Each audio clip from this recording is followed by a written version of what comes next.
তাই না? ওইটা তো আজকে আর হবে না, এটা শুক্রবারে হবে। হ্যাঁ হ্যাঁ, সেটা আমি দেখেছি। আসলে তোমাদের রুটিন কি দুইটা এসছে আর কি। একটা রুটিনে দেখলাম তোমাদের আজকে এটা নিয়ে কোনো ক্লাস নেই, তোমাদের গ্রুপে একটা রুটিন শেয়ার করা, ঠিক আছে। আরেকটা রুটিন হচ্ছে আমার কাছে এসছে এখন, সেটাতে আবার দেখুন তোমাদের এখন হচ্ছে আইসিটি ক্লাস। তো যাই হোক, আজকে তো স্যার ক্লাস নিচ্ছে না, আজকে আমরা ক্লাসে সবাই জয়েন করি, করার পরে হচ্ছে আমরা এটা ডিসকাস করি। আমার মনে হচ্ছে তোমাদের আসসালামু আলাইকুম। ওয়ালাইকুম আসসালাম। আনিশা কেমন আছো? মিস আলহামদুলিল্লাহ ভালো, আপনি? হ্যাঁ ভালো। আচ্ছা, তোমাদের গ্রুপে একটা রুটিন শেয়ার করা হয়েছে, সেই রুটিনটা ঠিক নাকি যে রুটিনটা এখন আমি দেখছি সেটা, মানে সেই অনুযায়ী তো এখন তোমাদের মনির স্যারের সাথে ক্লাস হওয়ার কথা ছিল, তাই না? আইসিটি ক্লাস কি তোমাদের পরপর দুইটা হয় মঙ্গলবারে? নো মিস, আমাদের নতুন রুটিন দিয়েছে একটা ফেসবুক। হ্যাঁ, গ্রুপে যেটা দিয়েছে সেটা ঠিক আছে না? জি মিস। আমাদের টিচারদের কাছে একটা রুটিন আছে আর কি, সেখানে দেখাচ্ছে, যেমন দেখো মনীষা তোমাদের গ্রুপে একটু আগে মেসেজ দিয়েছে যে তোমাদের 12টার আইসিটি ক্লাসটা শুক্রবারে হবে। তো আমি এই জন্য আরো কনফিউজড হয়ে গিয়েছি যে আসলে ব্যাপারটা কি। আচ্ছা, তোমাদের কি তোমাদের কাছে যে রুটিন আছে যেটা আমি গ্রুপে দেখেছি, সেখানে দেখেছি যে এই টাইমে তোমাদের কোনো ক্লাস নেই, সায়েন্সের প্র্যাকটিক্যাল ক্লাস আছে, এটা দেখেছি আমি। সেটাই সেটাই তো ঠিক, তাই না?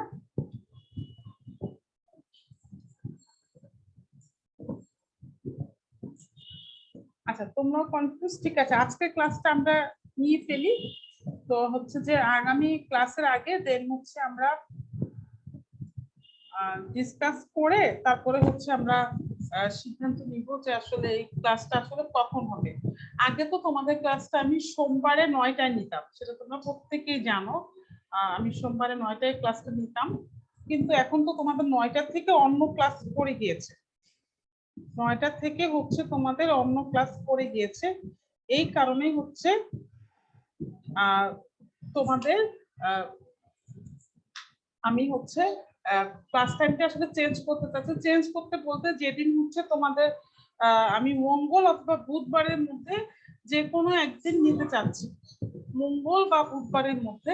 তো যেটা তোমাদের সুইটেবল হয় আমাকে সেই টাইমটা বলবা। মঙ্গল এবং সোমবার হচ্ছে ক্লাস নিলে সোমবার দিন তো সেকেন্ড পিরিয়ডে।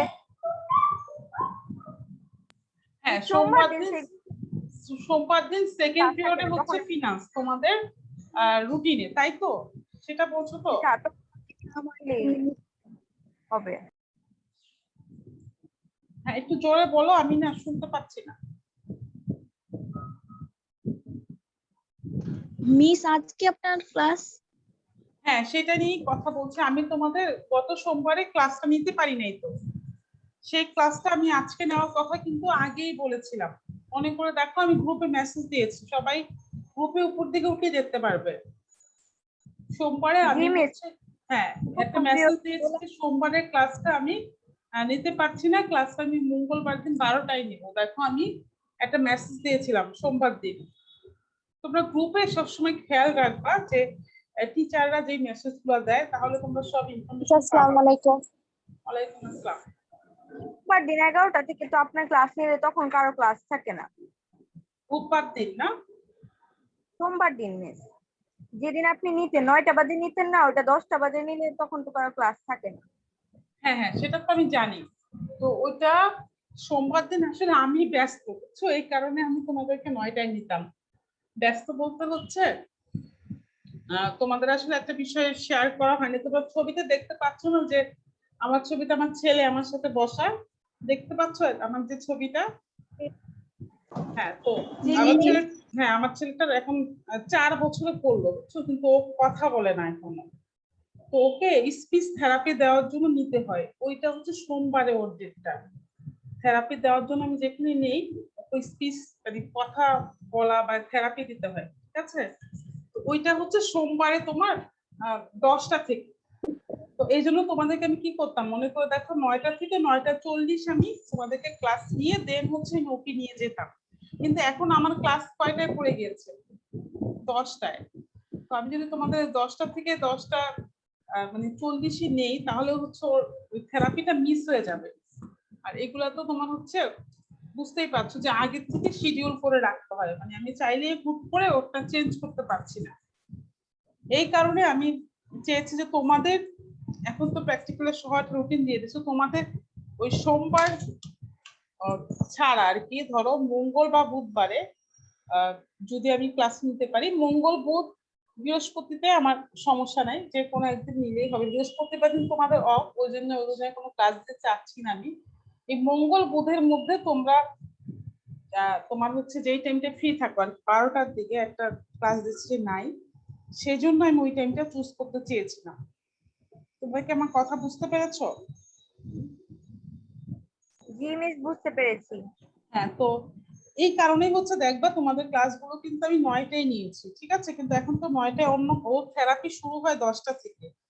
তো 10টা থেকে যেহেতু থেরাপি শুরু হচ্ছে, আমার যদি 10টা 40 আমি ক্লাস নেই, বুঝতেই পারছো যে ওর থেরাপি শেষ হয়ে যাবে আর কি।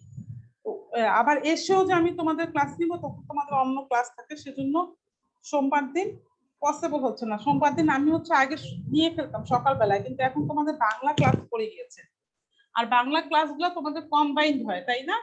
কম্বাইন্ড হয় না, সায়েন্স আর কমার্স মিলে? ক্লাসই থাকে, মানে সব বিভাগেরই থাকে। হ্যাঁ, এই কারণে ওই ক্লাসটা আমি ম্যাডামের সাথে এক্সচেঞ্জ করতে পারছি না। তাহলে কি করতাম, ম্যাডামকে বলতাম যে আপনি 10টায় নেন, আমি 9টায় নিব, কিন্তু 3টা গ্রুপেরটা তো চেঞ্জ করা যায় না, বুঝতেই পারছো, বুঝছো? এই কারণে হচ্ছে কি আমি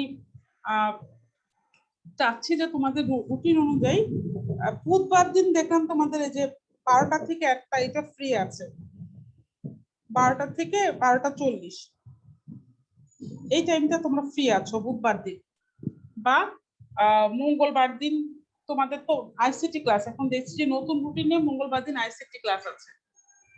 এখন কোন দিন করতে চাচ্ছ বলো? বুধবার দিন 12টা থেকে 12টা 40 করলে কি অসুবিধা হবে তোমাদের?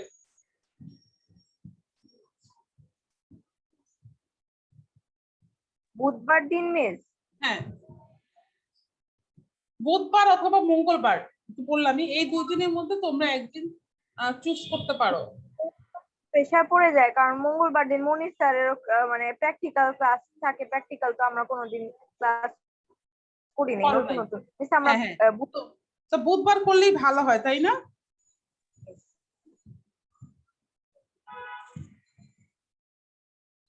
বুধবার দিন তো তোমাদের, আমি বলি বুধবার দিন তোমার রুটিনটা এখন আমার সামনে। বুধবারে তোমাদের মহসিনা ম্যাডামের ক্লাস 9টায়, ঠিক আছে।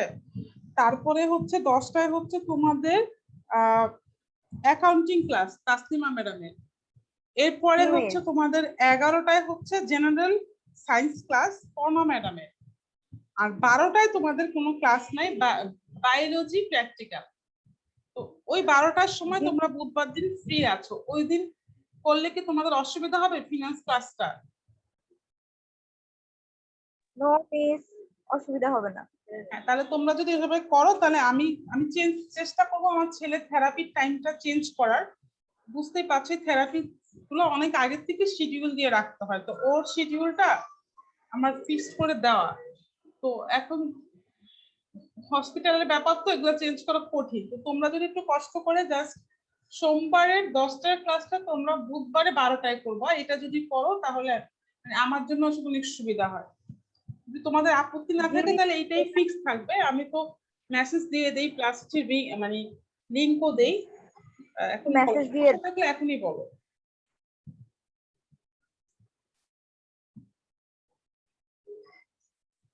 শুধু আনিশা একা কথা বলে, এছাড়া কেউ বলে না। কারো কোনো সমস্যা নাই? অনেকেই তো আছো।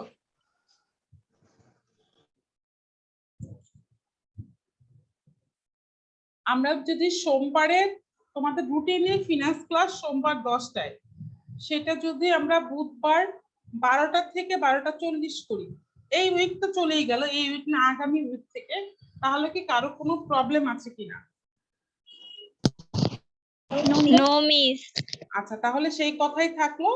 আমি তো মেসেজ দিয়ে দিই, তাহলে আগামী উইক থেকে আমরা সোমবারে 10টা থেকে 10টা 40 ক্লাসটা বুধবারে 12টা থেকে 12টা 40 করবো, ঠিক আছে? আচ্ছা, তাহলে আমরা শুরু করি। অনেকক্ষণ এইগুলা নিয়ে কথা হলো। আসলে নতুন রুটিন তো আমি চেয়েছিলাম রুটিন নিয়ে অ্যাডজাস্ট করতে, কিন্তু আসলে সম্ভব হয় না। ওই বাংলা ক্লাসটা আসলে 3টা গ্রুপের একসাথে হয়তো এই জন্য এটা চেঞ্জ করা যায় নাই। আচ্ছা, তাহলে আমরা শুরু করে দিই। আমরা হচ্ছে অর্থায়নের উৎস যেটা সেটা পড়ছিলাম। তোমরা দেখেছো যে এটার মধ্যে আমাদের অনেক ইন্টারেস্টিং বিষয়গুলো আছে। গত ক্লাসে আমরা শেয়ার নিয়ে কথা বলতে বলতে আমাদের এই মানে টপিকটা শেষ হয়ে গিয়েছিল। তো আজকে আমরা পরের পৃষ্ঠা থেকে শুরু করছি, যেহেতু আমাদের অনেকটা সময় অলরেডি চলে গিয়েছে, 14 মিনিট। দেখো, তো আমরা পরের পৃষ্ঠায় যাচ্ছি। 18 পৃষ্ঠা আবার কোথায় গেল? 17 পর দেখাচ্ছ 19। আচ্ছা, তোমরা একটু 18 পৃষ্ঠাটা তোমাদের বইতে বের করো তো। আমার মনে হয় একটা ছবি তুলতে গ্যাপ হয়েছে। 17 পরে 19 দেখাচ্ছে কেন? আচ্ছা, 18 পৃষ্ঠায় দেখো যে আমরা যে অভ্যন্তরীণ উৎসের মালিকানা ভিত্তিক শ্রেণী বিভাগ করছিলাম, সেইখানে এই ছকটার নিচে এই পর্যন্ত আমরা গত ক্লাসে পড়েছিলাম। সেখানে আমরা দেখেছি যে কোম্পানিগুলোর অর্থায়ন কিরকম আলাদা হয়।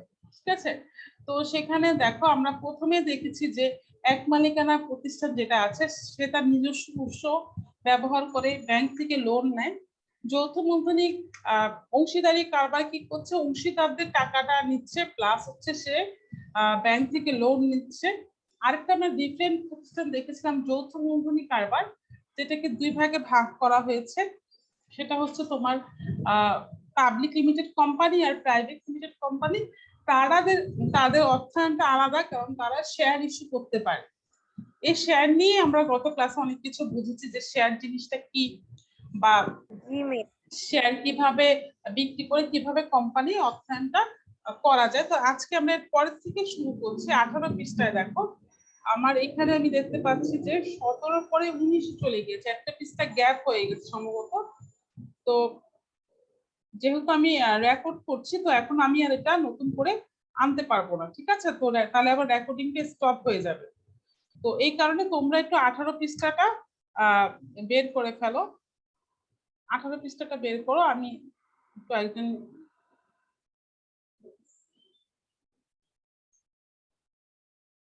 আছে ক্লাসে, তাকে নিয়ে নিই। আজকে নেটওয়ার্ক শুরু থেকে অনেক সমস্যা হচ্ছে। আচ্ছা, তাহলে দেখো 18 পৃষ্ঠার শুরুতে কি আছে। প্রাইভেট লিমিটেড কোম্পানির উদ্যোক্তার সংখ্যা তোমার হচ্ছে 2 থেকে 50 জন পর্যন্ত হতে পারে। প্রাইভেট লিমিটেড যে কোম্পানি আছে তার উদ্যোক্তার সংখ্যা। এখন আসলে উদ্যোক্তা কারা? আমরা তো ব্যবসা উদ্যোগ করি, আমরা প্রত্যেককে জানি উদ্যোক্তা হচ্ছে এমন ব্যক্তি যে হচ্ছে, হ্যাঁ কিছু বলবা? আচ্ছা, উদ্যোক্তা হচ্ছে এমন একটা ব্যক্তি বা ব্যক্তিবর্গ যারা কোনো ব্যবসা নতুন করে শুরু করতে চায়। তো প্রাইভেট লিমিটেড যে কোম্পানি আছে তার সদস্যের সংখ্যা 2 থেকে 50 পর্যন্ত হতে পারে। উদ্যোক্তা সদস্য সংখ্যা, ঠিক আছে, 2 থেকে 50 পর্যন্ত হতে পারে। 2 জনও হতে পারে, 5 জনও হতে পারে, আবার 50ও হতে পারে।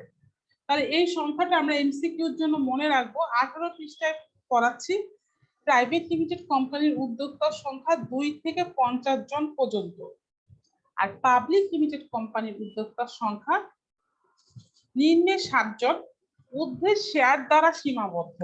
আচ্ছা, এটা একটু বুঝিয়ে দিন। নিম্নে 7 জন মানে হচ্ছে তোমার 7 জন হচ্ছে তোমার সর্বনিম্ন, আর সর্বোচ্চটা কত? যে যতজন লোক শেয়ার কিনে, যতজন লোক শেয়ার কিনে তার সদস্য ততজনই হতে পারে। কিন্তু প্রাইভেটের ক্ষেত্রে সেটা হচ্ছে তোমার 2 থেকে শুরু করে সেটা হচ্ছে তোমার 50 পর্যন্ত। 2 থেকে শুরু করে 50 পর্যন্ত। এটা হচ্ছে প্রাইভেট লিমিটেড কোম্পানির উদ্যোক্তা বা সদস্য সংখ্যা। আর পাবলিকের ক্ষেত্রে যেটা বললাম একটু আগে, 7 জন হচ্ছে তোমার সর্বনিম্ন, আর সর্বোচ্চ যেই কয়জন ব্যক্তি শেয়ার কিনে, মানে শেয়ার সংখ্যা দ্বারা সীমাবদ্ধ। এখন দেখো, পাবলিক লিমিটেড বা প্রাইভেট লিমিটেড কোম্পানি উভয় কোম্পানি শেয়ার ব্যক্তি মাধ্যমে মূলধন সংগ্রহ করে। তবে প্রাইভেট লিমিটেড কোম্পানি শেয়ার বাজারে শেয়ার বিক্রি না করে নির্ধারিত মালিকদের মধ্যে শেয়ার বিক্রি করে। আর পাবলিক লিমিটেড কোম্পানি তহবিল সংগ্রহের একটি গুরুত্বপূর্ণ উৎস হলো শেয়ার বিক্রয়। এ সম্পর্কে পরে সপ্তম অধ্যায়ে বিস্তারিত জানবো, মানে তোমাদের বইতে এটা লেখা আছে। তাহলে এটুকু একটু বুঝে নিই আমরা। যারা প্রাইভেট লিমিটেড কোম্পানি গঠন করে তারা যে শেয়ার বিক্রি করতে পারে বা কিনতে পারে, এই নিজেদের মধ্যে নিজেরাই কিনবে, নিজেরাই বিক্রি করবে। এরা শেয়ার মার্কেটে যে শেয়ার বিক্রি করতে পারবে না। কিন্তু পাবলিকের ক্ষেত্রে, নামই দেখো পাবলিকের ক্ষেত্রে এই শেয়ার গুলো শেয়ার মার্কেটে যে বিক্রি হয়। শেয়ার বাজার আছে আমাদের, এই শেয়ার বাজারে যে শেয়ার বিক্রি হয়। আচ্ছা, ঢাকাতে একটা শেয়ার বাজার আছে, নাম হচ্ছে ঢাকা স্টক এক্সচেঞ্জ। আর চট্টগ্রামে একটা শেয়ার বাজার আছে, চট্টগ্রাম স্টক এক্সচেঞ্জ। আমাদের বাংলাদেশে দুইটা শেয়ার বাজার আছে, ঠিক আছে।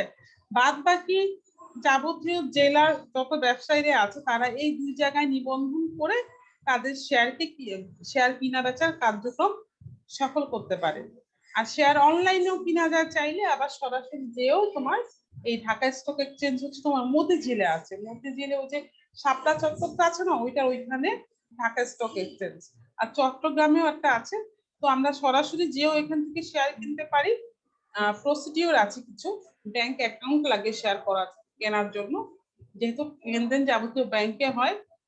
আর চাইলে চট্টগ্রাম স্টক এক্সচেঞ্জে যেও কিনতে পারি। তাহলে আমরা কি শিখলাম?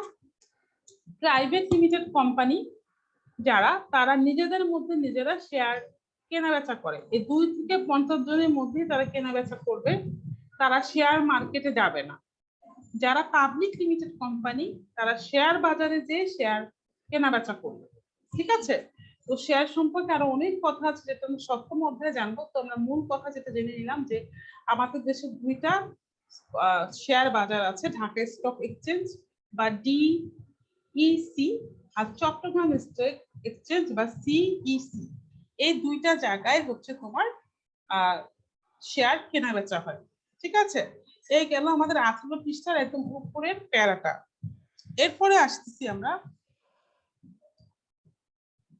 তোমার হচ্ছে যে মুনাফা ভিত্তিক শ্রেণী বিভাগ, অভ্যন্তরীণ উৎসের মুনাফা ভিত্তিক শ্রেণী বিভাগ। আমরা কিন্তু এই যে অর্থায়নের শ্রেণী বিভাগ করছি, আমরা অর্থায়নের উৎসের যে শ্রেণী বিভাগটা আছে সেটা পড়ছি।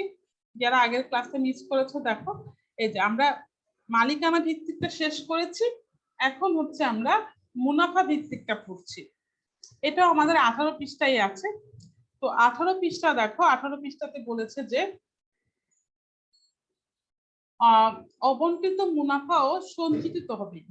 এখন আমাদেরকে জানতে হবে যে, এটা জানার আগে যে এই মুনাফা ভিত্তিক অভ্যন্তরীণ তহবিলের উৎসটা আসলে কি।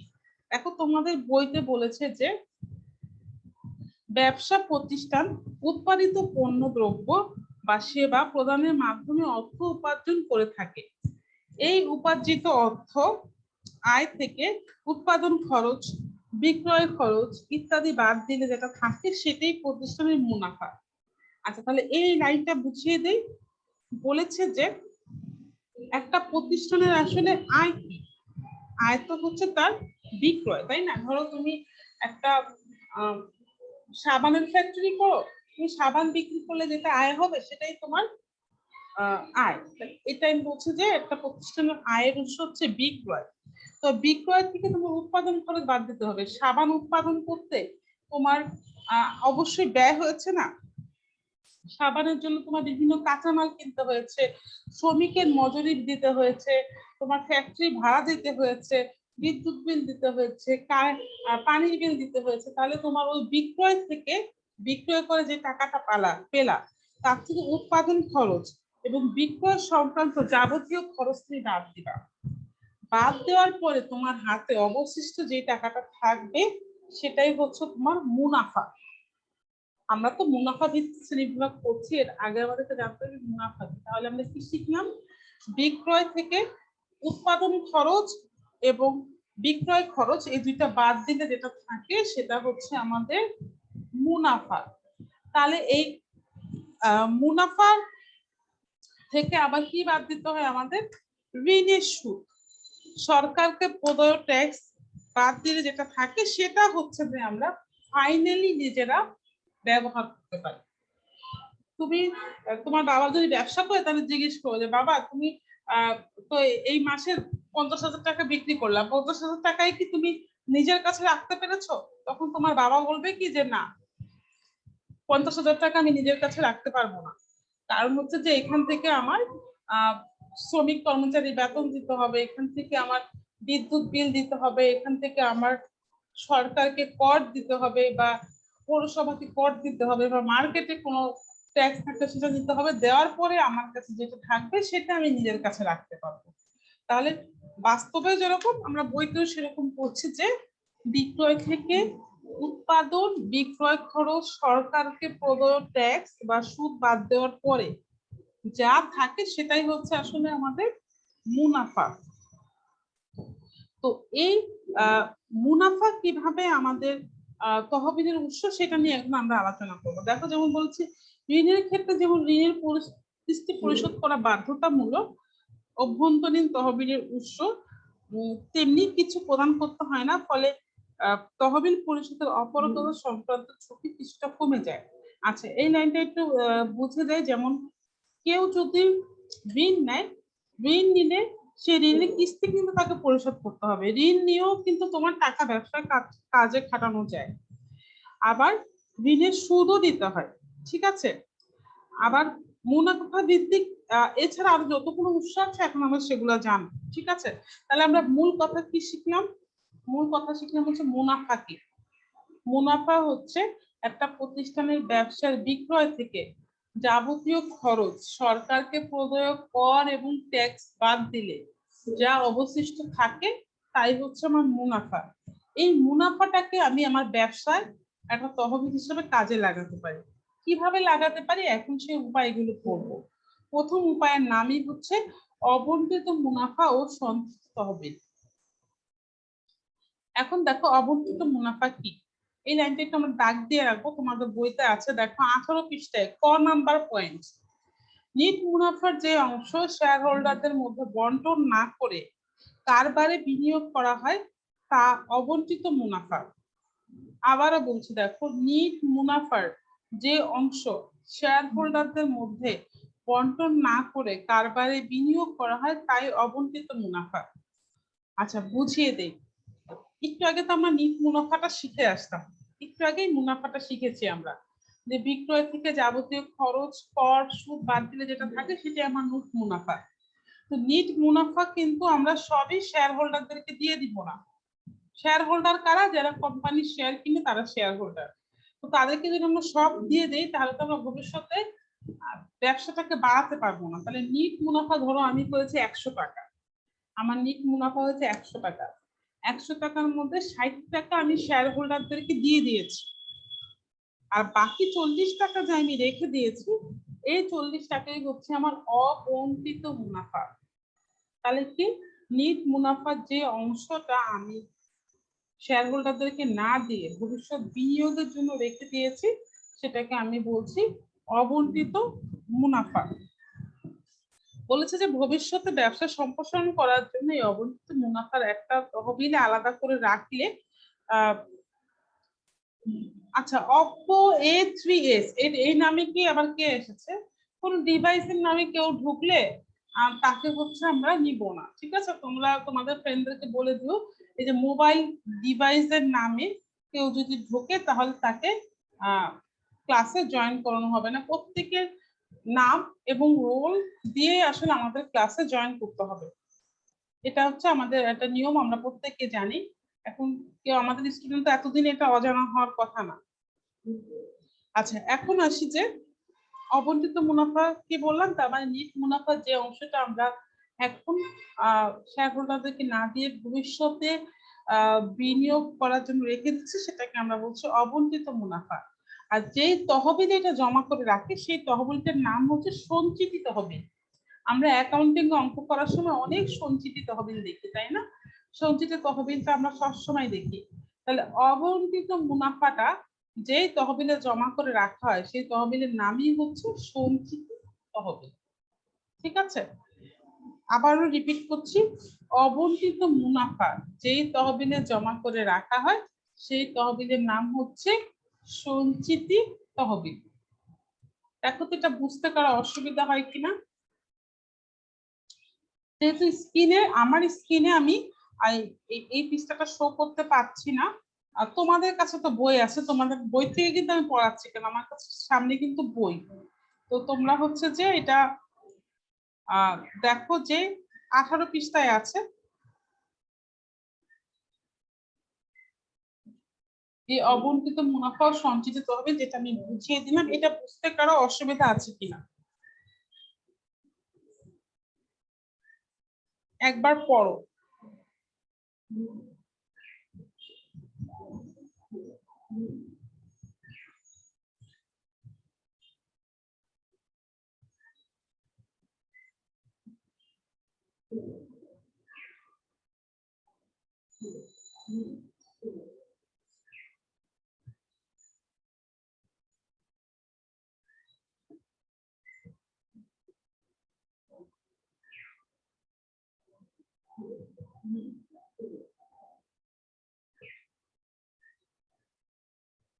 দেখো, নিট মুনাফার কেউ কিছু বলছে না, যে জিনিসটা আমি আরেকবার বলছি। নিট মুনাফার যে অংশটা, নিট মুনাফার যে অংশটা তোমার হচ্ছে শেয়ার হোল্ডারদের মধ্যে না দিয়ে, লভ্যাংশ হিসাবে না বিতরণ করে ভবিষ্যতের জন্য জমিয়ে রাখা হয়, সেটাকে আমরা বলছি অবন্টিত মুনাফা। নিট মুনাফার একটা অংশই কিন্তু তোমার অবন্টিত মুনাফা। এই অবন্টিত মুনাফাটা যেই তহবিলে জমিয়ে রাখা হয়, সেটার নামই হচ্ছে সঞ্চিত তহবিল। এইটা আমরা যখন ভবিষ্যতে ব্যবসাটাকে বড় করতে যাব, ধরো একটা দোকান থেকে 2টা দোকান করব বা প্রতিষ্ঠানের জন্য প্রোডাক্ট কিনবো, তখন এই তহবিল থেকে আমরা অর্থ নিয়ে সেটাকে আমরা তোমার হচ্ছে যে ব্যবসা প্রতিষ্ঠানে কাজে লাগাতে পারবো। আচ্ছা, তাহলে এটা গেল। এখন আসি আমরা খ নাম্বারে, লভ্যাংশ সমতাকরণ তহবিল। লভ্যাংশ সমতাকরণ তহবিল হচ্ছে এমন একটা বিষয়, দেখো প্রতি বছরেই যে একটা প্রতিষ্ঠানের লাভ হবে এরকম কিন্তু না। প্রতি বছর কি প্রতি মাসে যে একটা প্রতিষ্ঠানের লাভ হবে এরকম কিন্তু না। কোনো মাসে একটা প্রতিষ্ঠানের লাভ হতে পারে, কোনো মাসে লস হতে পারে, ঠিক আছে?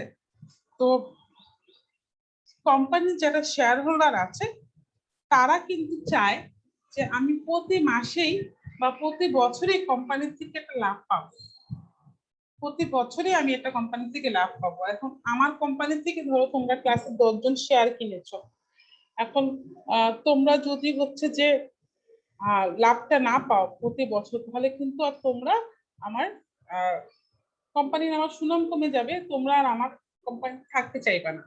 তো আমি কি করতে পারি, তোমাদেরকে প্রতি বছরই লভ্যাংশ দেওয়া আমার দায়িত্ব, কিন্তু আমার যে প্রতি বছরই লাভ হবে সেটা আমি জানি, কোনো বছর তো আমার লসও হতে পারে।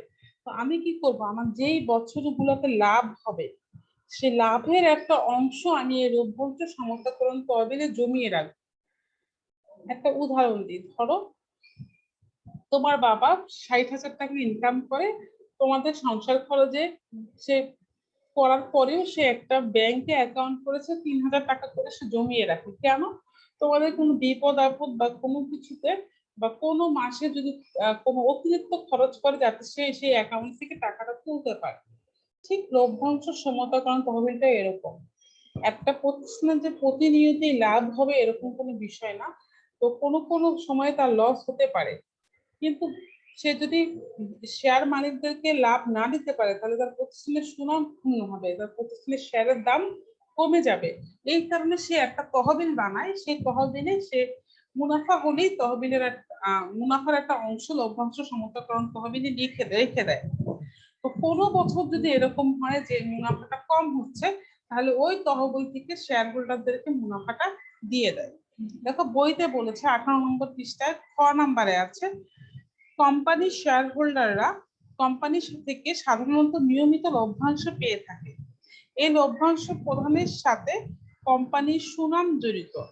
কোনো বছর মুনাফার পরিমাণ কম হলে সে বছর লভ্যাংশ ঘোষণা করা সম্ভব হয় না, কিন্তু এই অবস্থা ব্যবসার সুনামকে ক্ষুণ্ণ করতে পারে বলে অনেক ব্যবসা প্রতিষ্ঠান যে বছর বেশি মুনাফা হয় সে বছরে নিট মুনাফার একটা অংশ লভ্যাংশ সমতাকরণ তহবিলে সরিয়ে রাখে, যা পরবর্তীতে যখন মুনাফা অপ্রতুল হয়, অপ্রতুল মানে কম হয়, তখন ব্যবহার করা যায়। এতে প্রতিষ্ঠানটি নির্দিষ্ট হারে প্রতি বছর নিয়মিত লভ্যাংশ প্রদান করতে পারে। মোট কথা হচ্ছে কি, আমরা বাসায় যেমন কিছু জমিয়ে রাখি না অতিরিক্ত হলে, যে না একটু জমিয়ে রাখি, মাকে দেখবে যে একটু তেল জমিয়ে রাখবে বা একটু পেঁয়াজ জমিয়ে রাখে, যে কোনো মাসে আবার হঠাৎ করে শেষ হয়ে গেলে সেই জমানো জায়গা থেকে সে বের করে কাজে লাগায়। তো সেরকম ব্যবসা প্রতিষ্ঠানও কি করে, যেই বছরগুলাতে বেশি লাভ হয় সেই বছরগুলাতে থেকে কিছু টাকা সে লভ্যাংশ সমর্থনকালীন তহবিলে জমিয়ে রাখে। তারপরে যেই বছরে তার লাভ না হয় তখন সেই তহবিল থেকে সে টাকাটা নিয়ে তোমার হচ্ছে শেয়ার হোল্ডারদেরকে দিয়ে দেয়। এটা না দিলে তার প্রতিষ্ঠানের সুনাম ক্ষুণ্ণ হয় এবং তার শেয়ারের দাম কমে যায়। তাহলে এটাও কিন্তু একটা মুনাফা ভিত্তিক তহবিলের অভ্যন্তরীণ উৎস আমরা পড়ছি। আচ্ছা, এরপর দেখো বিধিবদ্ধ সঞ্চিতি। বিধিবদ্ধ সঞ্চিতি নিয়ে তোমার বইতে আলোচনা নেই, তোমার বইতে এই দুইটা পয়েন্ট নিয়ে আলোচনা আছে, কিন্তু আমি একটু বলে দেই। বিধিবদ্ধ সঞ্চিতি আছে, কিছু কিছু সঞ্চিতি মানে কি জানো, সঞ্চিতি মানে হচ্ছে আসলে একটা তহবিল। কিছু কিছু কোম্পানির কিছু কিছু বিধিবদ্ধ বিষয় থাকে, যেমন কোম্পানির তোমার জানো কি বলে স্মারকলিপি বা সংঘবিধিতে তোমার হচ্ছে যে কিছু বিষয় থাকে, যে কোম্পানি একটা অংশ ওই শেয়ার